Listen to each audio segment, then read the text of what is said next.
ভাত কাপড় পায়। আমি পেতনি হলে কি হবে? আমারও তো মন আছে, আমারও তো একটা জামাই পাওয়া উচিত। এই করুণ জীবনে একটা সাথীও জুটলো না। হায় হায় হায়। থাম থাম নীলমণি, তোর এই ঘ্যানোর ঘ্যানোর শুনে কান পচে গেল আমার। এই বুড়ো বয়সে শান্তিতে মরতেও দিবি না? প্রতি পূর্ণিমায় তোর এই একই নাটক। কি করব ঠাকুরদা, আমার যে কপালই মন্দ। দেখো না, শাকচুন্নি পর্যন্ত গত মাসে জামাই পেয়ে গেল, আর আমি আমি কি এতই কুৎসিত? না রে পাগলি, তোর সমস্যা হলো তুই কাউকে পছন্দই করিস না। তোর নাকি রাজপুত্র চাই, যেন তুই রাজকন্যা। এই শ্মশানে রাজপুত্র কোথ থেকে আসবে? রাজপুত্র না হোক, একটা ভদ্র সভ্য মার্জিত রুচির লোক চাই। বাঘে খাওয়া ডোম কিংবা কবরের লাশ খেকো ভূত, এসব আমি কিছুতেই বিয়ে করব না। তাদের কথা শুনছিল এক ধূর্ত শেয়াল, যার নাম ছিল ভব শেয়াল। সে ছিল খুবই চালাক। কি করা যায়, কি করা যায়? কুকুরদের জ্বালায় যে আর থাকা যায় না, খালি আমায় তাড়া করে বেড়ায়। আর আর ওই হারামজাদা শিকারী হারু সব সময় বন্দুক নিয়ে ঘুরছে, কখন আমায় শিকার করবে তার আশায়। 3 দিন ধরে এদিকে আমি ঠিক মতো খেতেও পারিনি। ওরে বাবারে, এরা এরা এখানেও আবার এসে গেছে। বাপরে বাপ, এবার কোথায় লুকাই আমি, কোথায় লুকাই? এই মরণ যন্ত্রণা থেকে আমি কিভাবে বাঁচি? আরে আরে আরে, হ্যাঁ, মাথায় একটা বুদ্ধি এসেছে। শ্মশানের নীলমণি পেতনির তো জামাই দরকার, আর আমার দরকার একটা নিরাপদ আস্তানা।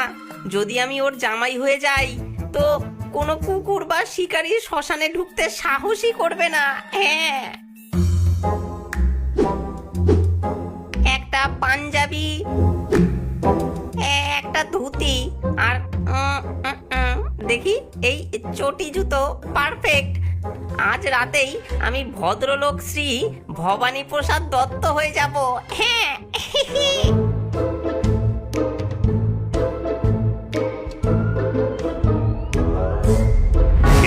কে কে কে ওখানে? চোর চোর চোর! ওরে দাদা রে, ধর ধর, চোর চোর চোর! বাপরে বাপ, সর্বনাশ হয়ে গেল। ওরে বাবারে, পালা পালা পালা!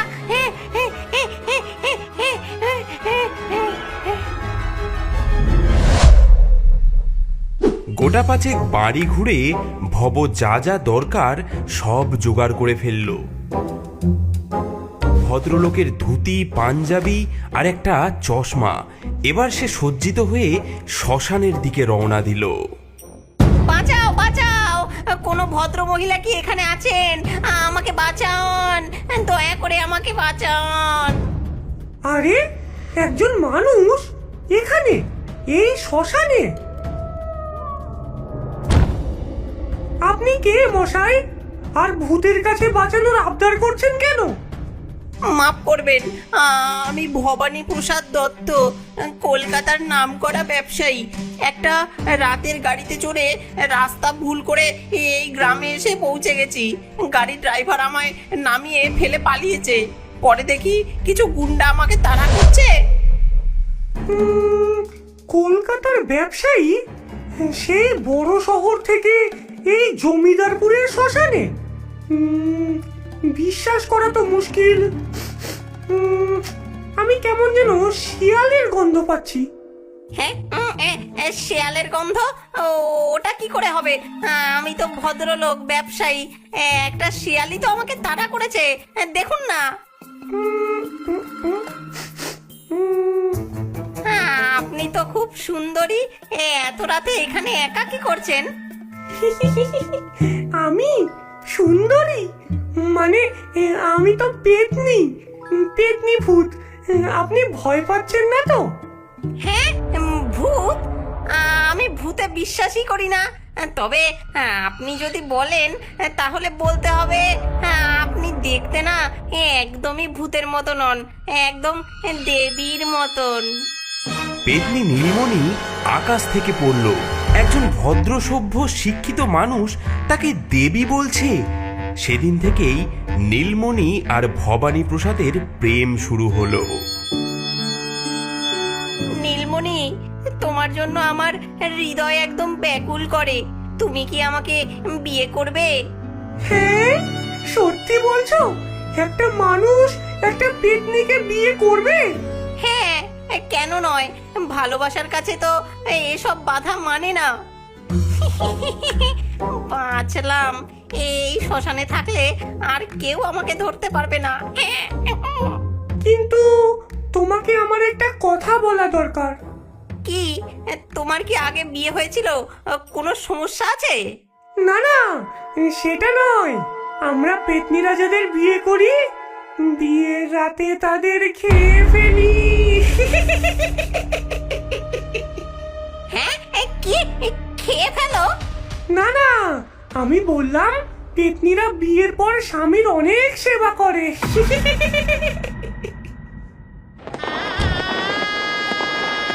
আজ শুভ দিনের অশুভ রাতে আমরা সমবেত হয়েছি নীলমণি পেতনি এবং ভবানী প্রসাদ দত্তের ভুতুরে বিয়ে দেখতে।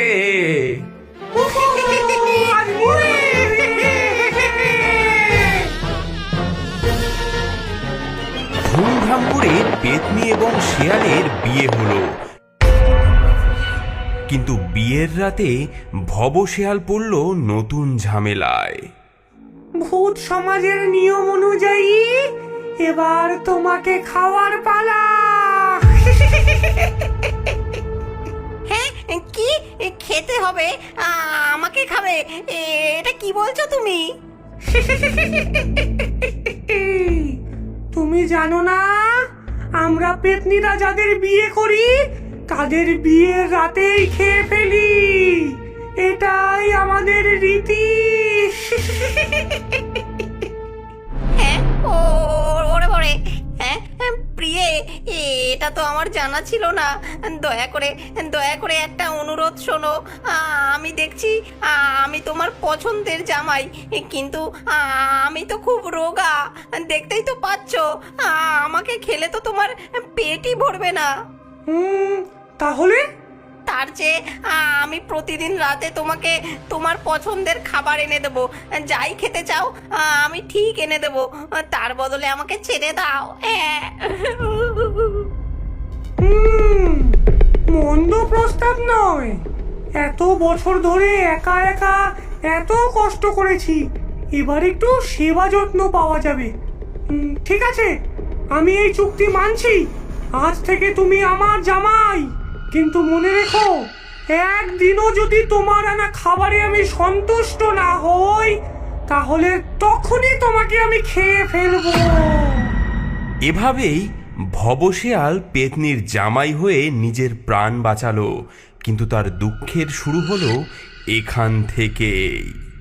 এই এই ভবানী প্রসাদ, শুনছো? আজ আমার শ্মশানের খুলির জল খেতে ইচ্ছে করছে গো। হ্যাঁ, শ্মশানের খুলির জল? সেটা আবার কি? সেটাও জানো না? শ্মশানে বৃষ্টি হলে সেই জল যখন খুলির ভেতর জমে, সেটা আমরা ভূতেরা ওটা খুব পছন্দ করি। তোমাদের যেমন ডাবের জল, আমাদের তেমন শ্মশানের খুলির জল। হ্যাঁ, আরে বাপরে, এটা কোথায় পাবো আমি? সেটা তোমার সমস্যা। তুমি প্রতিশ্রুতি দিয়েছো, রাখতে তো তোমাকে হবেই, নইলে হ্যাঁ হ্যাঁ, ঠিক আছে, আমি নিয়ে আসছি। সেই রাতেই ভবশেয়াল শ্মশানের খুলির জল খুঁজতে বেরোলো। কিন্তু শ্মশানে পৌঁছতেই তার সমস্যা শুরু হলো। শ্মশানে এসে খুলির থেকে জল নেওয়া, এটাও আমাকে করতে হবে। জঙ্গলি কুকুরগুলো তো এই যন্ত্রণার চেয়ে ভালো ছিল। এই এই কে তুই? আমার কবরের কাছে কি করছিস? আমি আমি আমি নীলমণি পেতনির জামাই। খুলির জল কোথায় পাওয়া যাবে একটু বলবেন? খুলির জল? পাগল নাকি? গত কয়েক মাসে কি বৃষ্টি হয়েছে নাকি যে খুলির জল পাবি? আর আর তুই কে? নীলমণির জামাই? তুই তো মানুষ বলে মনে হচ্ছে। হ্যাঁ জি জি হ্যাঁ। আমরা ভূতেরা মানুষের মাংস খাই, পশু পাখিদের মাংস খাই, তা তুই জানিস না? বাঁচাও বাঁচাও, আমি খুলির জল নিতে এসেছি নীলমণি পেতনির হুকুমে। থাম, ওকে ছেড়ে দে। ও সত্যি নীলমণির জামাই। ও আচ্ছা, খুলির জল এখানে পাবি না, ওই ওই ডোবার দিকে যা। অনেক কষ্টে ভব খুলির জল জোগাড় করে নীলমণিকে খুশি করলো। তারপর দিনের পর দিন নীলমণি তাকে নতুন নতুন সব উদ্ভট খাবার আনতে পাঠাতে লাগলো।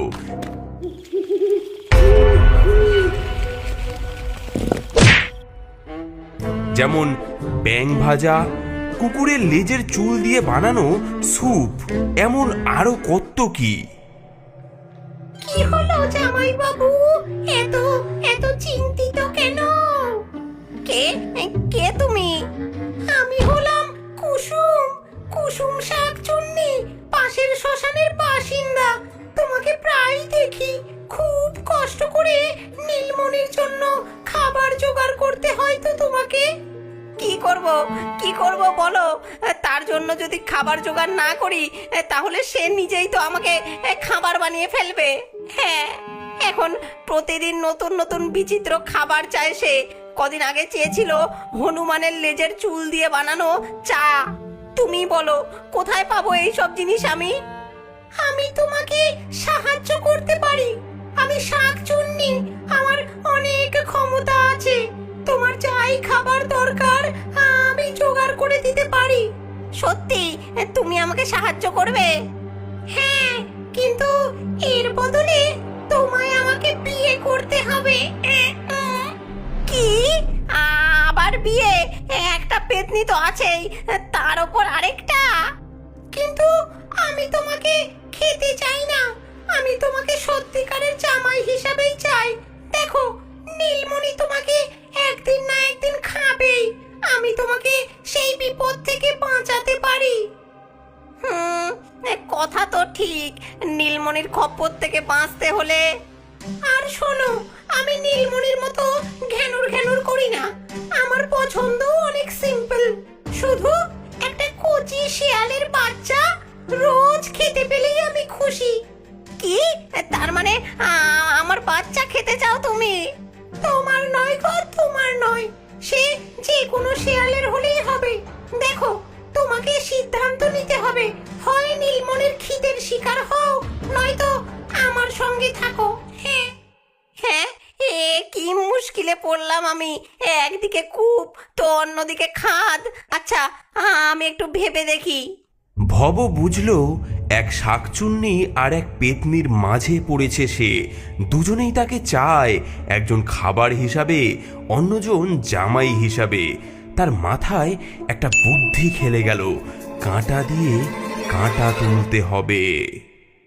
আজ তো তোমার সপ্তাহ পূর্তি, এত খাবার এনেছো আমার জন্য, আমি তোমাকে পুরস্কার দেব। তোমার মতো এত সুন্দরী ভয়ঙ্কর পেতনির জন্য এতটুকু তো করতেই পারি। তোমার যত্ন নেওয়া তো আমার কর্তব্য। অবশ্যই, আমি এই অঞ্চলের সবচেয়ে ভয়ঙ্কর পেতনি। আমার চেয়ে সুন্দর বা শক্তিশালী কেউই নেই। কিন্তু আমি শুনেছি। কি কি শুনেছো তুমি? না না, থাক, তোমাকে দুঃখ দিতে চাই না। তুমি যদি শোনো তাহলে মন খারাপ করবে। কি শুনেছো বলবে কি না, নইলে আজই তোমাকে খেয়ে ফেলবো। ওই ওই পাশের শ্মশানের শাকচুন্নি বলছিল সে নাকি তোমার চেয়েও শক্তিশালী। সে নাকি তোমাকে এক হাতেই সামলে নিতে পারে।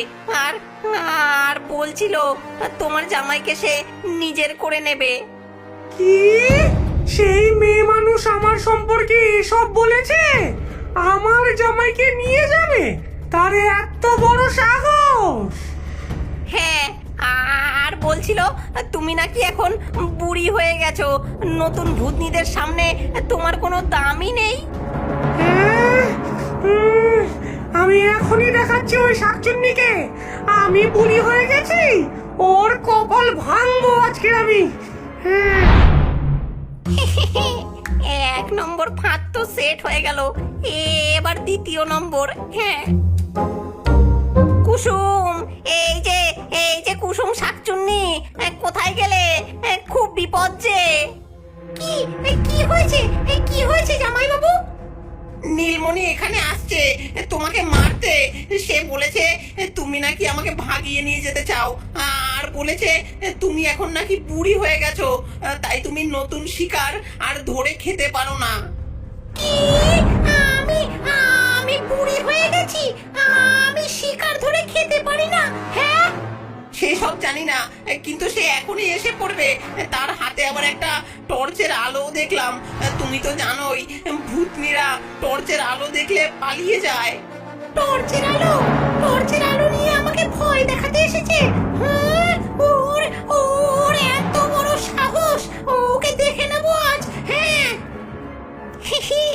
দ্বিতীয় ফাঁদও সেট, এবার নিজেই সরে পড়ি। হ্যাঁ, শাকচুন্নি, শাকচুন্নি, কোথায় তুই? এই যে আমি। তুই টর্চের আলো দিয়ে আমাকে ভয় দেখাতে এসেছিস, তুই আবার ভূতদের মধ্যে ছড়িয়ে বেড়াচ্ছিস যে আমি বুড়ি হয়ে গেছি, আমি শিকার ধরে খেতে পারি না। হ্যাঁ হ্যাঁ, কি কি? আর তুই কি বলেছিস? আমি বুড়ি হয়ে গেছি আর তুই আমার জামাইকে নিয়ে পালাতে চাস? তবে রে, আমি বুড়ি হয়ে গেছি। চুলের মুঠি ধরে দেবো তোকে। আমি বুড়ি হয়েছি। দুই ভূতনির মধ্যে শুরু হলো এক তুমুল যুদ্ধ। চুল ধরাধরি, আছড়া আছড়ি, থাপ্পড়, কিল। শেষে দুই ভূতনি যুদ্ধের কারণে মারা গেল এবং সেই সুযোগে ভবশিয়াল সেখান থেকে পালিয়ে গেল।